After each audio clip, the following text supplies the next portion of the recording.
मंडळी, धर्मो रक्षति रक्षता या उक्तीप्रमाणे स्वधर्माचे आणि देशाचे रक्षण करण्यासाठी सदैव सज्ज असले पाहिजे. ज्या राज्यात अन्याय अत्याचाराला जागा नसेल अशा स्वराज्याचे स्वप्न राजे शहाजी व मासाहेब जिजाऊंनी पाहिले आणि या स्वप्नाला आकार छत्रपती शिवरायांनी दिला. छत्रपती शिवराय, छत्रपती संभाजी, मासाहेब जिजाऊ यांनीच आम्हाला जगायला शिकवले, लढायला शिकवले आणि केवळ याचमुळे गेले 350 वर्ष या नावाचं दारुण अखंड महाराष्ट्र नव्हे संपूर्ण जगावर पसरले. छत्रपती शिवरायांनी स्वराज्याची निर्मिती केली आणि तळागाळातील लोकांना स्वराज्याची जाणीव करून दिली. तर छत्रपती संभाजी महाराजांनी मनामनात जनाजनात धर्माविषयी प्रेम, त्याग, समर्पण शिकवलं. या राजानेच धर्मासाठी, स्वराज्यासाठी बलिदान दिले. या बलिदानाची आठवण अखंड ज्योतीप्रमाणे प्रत्येकाच्या हृदयात तेवती राहिली पाहिजे आणि केवळ याचसाठी छत्रपती संभाजी महाराजांचा त्याग, बलिदान, धर्मनिष्ठा आम्ही आपणाच समोर सादर करीत आहोत. केवळ काही मिनिटांमध्ये हा संपूर्ण इतिहास येणं शक्य नाही आणि कोणी तशी अपेक्षाही करू नये. हा आमचा प्रयत्न प्रत्येकाच्या हृदयात देशप्रेम, धर्मप्रेम आणि आत्मसन्मान जागृत व्हावा यासाठीच आहे. हे श्वधनुष्य उचलण्यासाठी आमच्याकडून काही चुका झाल्यास आपण त्या मोठ्या मनाने माफ कराव्यात. आमच्या चुका पाहू नये. आमची राष्ट्रप्रेमाची, धर्माची भावना समजून सर्व काही स्वीकारावं हीच आमच्या मंडळाच्या वतीने आपणाला विनंती आहे. चला तर मग पाहूया घटना मृत्युंजयाची, छत्रपती संभाजी राजांची. घटना मृत्युंजयाची, छत्रपती संभाजी राजांची.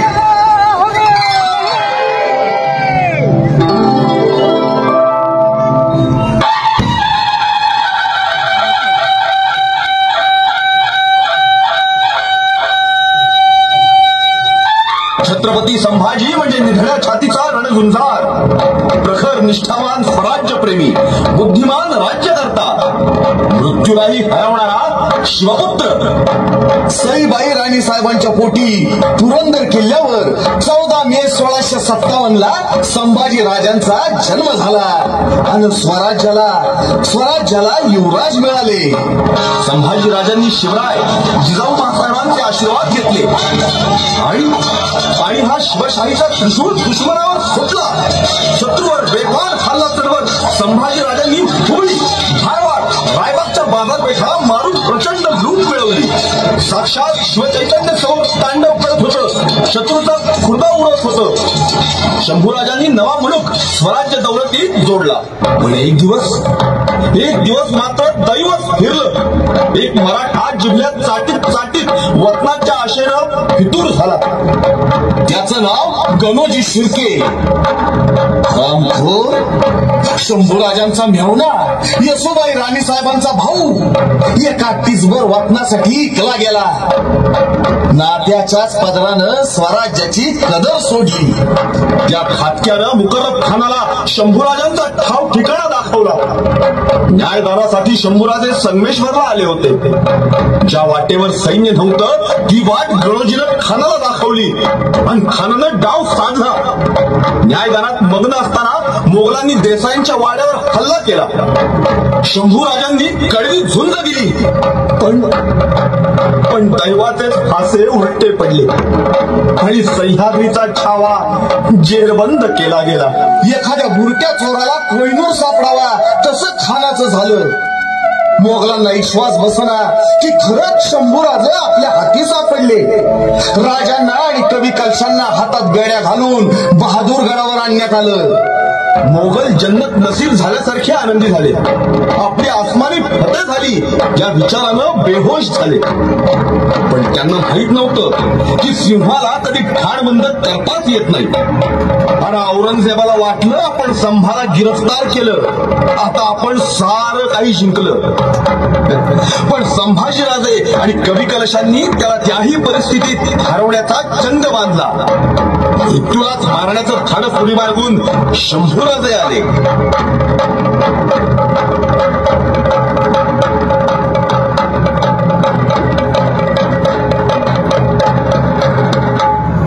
शंभूराजे, एक शेर अर्ज करता हूँ। जरूर कवि जी, जरूर। खून से लथपथ है तेरा अंग, तूने तो खुद पे ही चढ़ा लिया भगवा रंग। शंभूराजे, क्या खूब लड़े हो तुम जंग, कि देखकर तुम्हें तख्त त्याग कराया औरंग।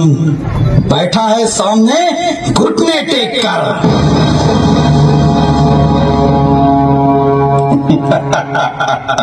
बहुत खूब कविराज, बहुत खूब। खामोश कमीने, बादशाह को ताजीम दो। ती मागून मिळणारी गोष्ट नाही, ताजीम देण्यासाठी व्यक्ती ही त्या लायकीची लागते। मगरूर, जबान चलाता है, सलाम करो बादशाह को। कभी नहीं। सलाम कर, सलाम कर, सलाम कर, कर सलाम। अब अक्ल ठिकाने आई या अब भी कुछ कटार के वार पेश करूं? कटार के वार, वो भी मराठों पर, वो भी सामने से। इतनी हिम्मत है? जबान संभालो, ये हिंदुस्तान के आलमगीर की सल्तनत है। बड़े बड़े रुस्तम मौजूद है यहाँ, तुझसे कोई नहीं डरता। अच्छा, तो हाथ खोल दो हमारे। तो बाबा यार ना, क्या हो रहा है? नामाकूल, बदकार, बता कहाँ है तेरा खजाना? अरे उभा महाराष्ट्रच आमचा खजाना। जा, हिम्मत असेल तर आमच्या गडाचं फक्त एक ढेकूळ आणून दाखव। तुला वाटतं की तू खूप पराक्रम केलेस, पण आमच्या सरदारांच्या मदतीशिवाय ते तुझ्या बापाला। औरंगजेब, इज्जत से बात कर। आमचे आबासाहेब महाराज होते, पण स्वतःच्या हिमतीवर झालेले। तू फेकलेली खिल्लत उचलून राजे झाले नाहीत ते। शैतान, बता हमारे कौन कौन से सरदार तुझे शामिल है? शेर की गुफा में चूहे नहीं आते औरंगजेब। खामोश बदतमीज। जशी माती असते ना औरंगजेब, तशाच मूर्ती घडतात। आमच्या सह्याद्रीच्या मातीत जी निष्ठा आणि अस्मिता आहे ना, ती तुझ्याकडे नाही। बस करो संभा, बस करो, वरना कुत्ते की मौत मारूंगा। कुत्ते की मौत देखी है कभी? कशी पाहणार? अरे त्यासाठी कुत्त्यासारखं इमानदार असावं लागतं। तख्त मिळवण्यासाठी स्वतःच्या बापाला कैदेत टाकणारा तू, स्वतःच्या भावंडांना ठार करून सिंहासनावर बसलेल्या तुझ्यासारख्या विश्वासघातक्याला इतकी चांगली मौत नसीब नाही होणार। मी मस्ती, वही तो तेरी कैद में है, तो इतनी मस्ती। कहीं कैद से बाहर आ गए तो न इस बात का कोई गम, न कोई खेद है आलमगीर। मरते मरते मिटा देंगे इस भूमि में तेरी तकदीर। खामोश शैतान के बच्चे, मुंह खोलते ही हमारी बेइज्जती करने वाली इस कवि की जबान काट दो और अपनी आंखों से आग उगलते हुए इस संभा की आंखें जैसे उखाड़ दो। अरे वाह कविराज, देवच पावला। डोळेच नसतील तर रोज उठून या औरंगजेबाची घाणेरडी शकल तरी दिसणार नाही। या अल्लाह, हुजूर, आपके हुक्म की तामील की गई है। अच्छा, क्या संभा चिल्लाया? जी नहीं हुजूर, उसने उप तक नहीं किया। क्या नहीं किया? क्या उसने रहम करने की ख्वाहिश जताई? नहीं हुजूर। कैसे मुमकिन है? इतनी खौफनाक सजा दी हमने और वो नहीं चिल्लाया? जी मिट्टी असे पहाडी राजे पैदा करते, ती आम्हाला कधीतरी जिंकता येईल का?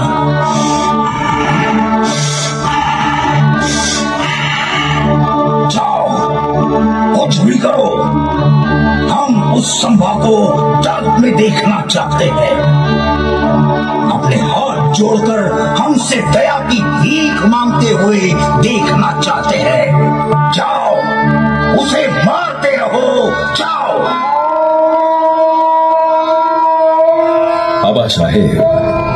आबासाहेब, प्रतापगडाच्या पायथ्याशी महाराष्ट्रावरून ओवाळून तुम्ही एक कोहळा फोडला होता आणि आऊसाहेबांच्या सांगण्यावरून तुम्ही त्या कोहळ्याला प्रतापगडाच्या पायथ्याशी मानाने त्याला जागा देऊन त्याचं दफनही केलं। तो कोहळा पुढच्या पिढ्यांना कळावा। आबासाहेब, आज तुमच्या या छाव्याला हा औरंग इतका छळतोय, त्रास देतोय, त्याचे कान आसुसले की कधी आम्ही दयेची याचना करतोय। पण आज आम्हाला कळतोय आबासाहेब की माझ्या जगण्यापेक्षा माझ्या मृत्यूनं जास्त काम चांगलं होणार आहे। आबासाहेब, धर्मासाठी लढावं कसं हे तुम्ही आम्हाला शिकवलं आणि दाखवूनही दिलत। आता धर्मासाठी मरावं कसं हे दाखवून देण्याची जबाबदारी आमच्यावर आली आहे। आबासाहेब, जवळजवळ 1 महिना होत आलाय, सातत्यानं आमचे हाल चाललेत। अहो, एकाच दिवशी सगळं नाही करायचं। एकदा कान कापला की त्या यातनातून बाहेर येईपर्यंत दुसऱ्या दिवशी दुसरा कान कापायचा। ह्या यातनेतून बाहेर येऊ लागलो की बोटांची नखं उपटायची, तर कधी बोट तोडायची। एके दिवशी तर आज्ञा झाली की कोशिंबीर करण्यासाठी काकडी जशी सोलतात तशी ह्याची कातडी सोला। आबासाहेब, झाडाच्या बुंध्याला रंधे लावावे तशा सालड्या सोलल्या माझ्या। पण एक गोष्ट अशी की आम्हाला औरंगजेबाने केलेल्या छळापेक्षा आमच्या नुसत्या नावानं घाबरणारे लोक ज्या वेळेला आम्ही जेरबंद झालो आणि बहादूरगडाच्या परिसरामधून जात असताना त्याच माणसांनी माझ्या डोक्यावरचा जिरेटोप सपकन उपसला आणि विदूषकाची टोपी घातली। आबासाहेब, आमचे हात पाय लोखंडी खोड्यामध्ये अडकलेले होते। स्वतःचा वैयक्तिक सूड उगवण्यासाठी माझ्यावर दगड काय फेकतायत, भाल्यांनी काय टोचतायत, काही लोकांनी तर मूत्र आणि विष्ठा सुद्धा टाकली। कारण त्यांना माहित होतं आबासाहेब की सिंह आता जेरबंद झालाय, तो काहीही करू शकणार नाही।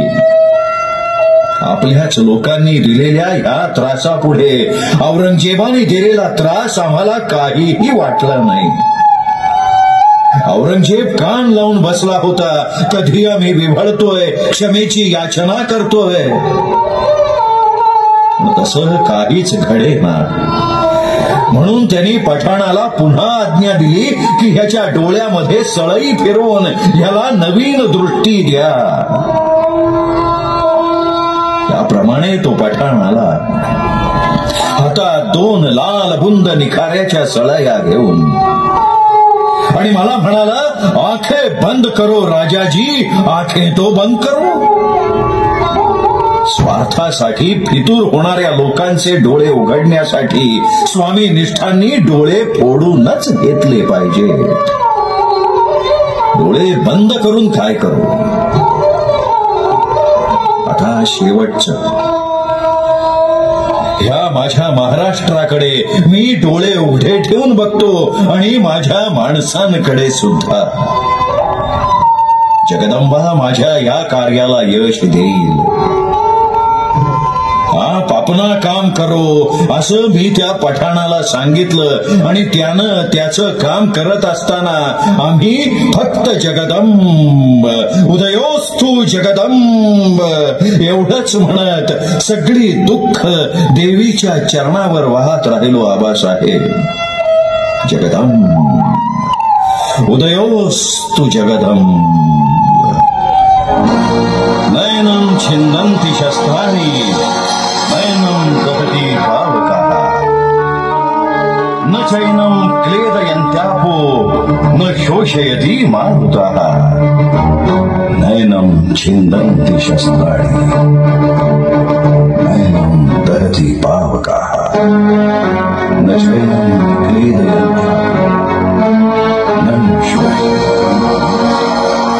देश धर्म पर मिटने वाला शेर शिवा का छावा था। महापराक्रमी परम प्रतापी एक ही शंभू राजा था, एक ही शंभू राजा था। मंडळ वर्गणीदार, देणगीदार व हितचिंतक यांचे शतशः आभारी आहे। मंडळाचे अध्यक्ष माननीय श्रीयुत प्रशांत दादा कुऱ्हाडे पाटील, उपनगराध्यक्ष आळंदी नगर परिषद।